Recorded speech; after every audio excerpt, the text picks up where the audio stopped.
നമ്മളെ അടുത്തൊരു തെറ്റ് വന്നു പോയി, അതിന്റെ പേരിൽ എല്ലാവരും നമ്മളെ തള്ളിപ്പറയുന്ന നിമിഷം നമ്മളെ തിരിച്ചു വിളിക്കാൻ ഒരാൾ വേണം. പ്ലീസ് കം ബാക്ക് എന്ന് പറയാൻ ഒരാൾ വേണം.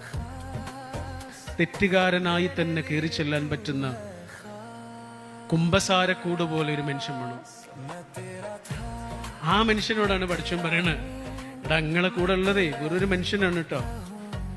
എത്ര നല്ല ആളോ എത്ര വലിയ ആളൊക്കെ ആണെങ്കിലും അയാളൊരു മനുഷ്യനാണ് കേട്ടോ. അയാള് സ്വാഭാവികമായ മനുഷ്യനുണ്ടാകുന്നതൊക്കെ ഉണ്ടാവും കേട്ടോ. അതെപ്പോഴും ജാഗ്രതാപൂർവം ഓർക്കണം കേട്ടോ എന്നാണ് പഠിച്ചവൻ പറയണത്. ഒന്നാമതായി പറഞ്ഞത് എന്താണ്? നമ്മുടെ കൂടെ ഉള്ളത് ഒരു മനുഷ്യനാണ് എന്ന് ഓർമ്മിപ്പിച്ചു. രണ്ടാമതായി പറഞ്ഞു ആ മനുഷ്യന് വേണ്ട കാര്യങ്ങളെ കുറിച്ച് 2 കാര്യങ്ങൾ പറഞ്ഞു. ഒന്ന് സ്നേഹം എന്ന് പറഞ്ഞു.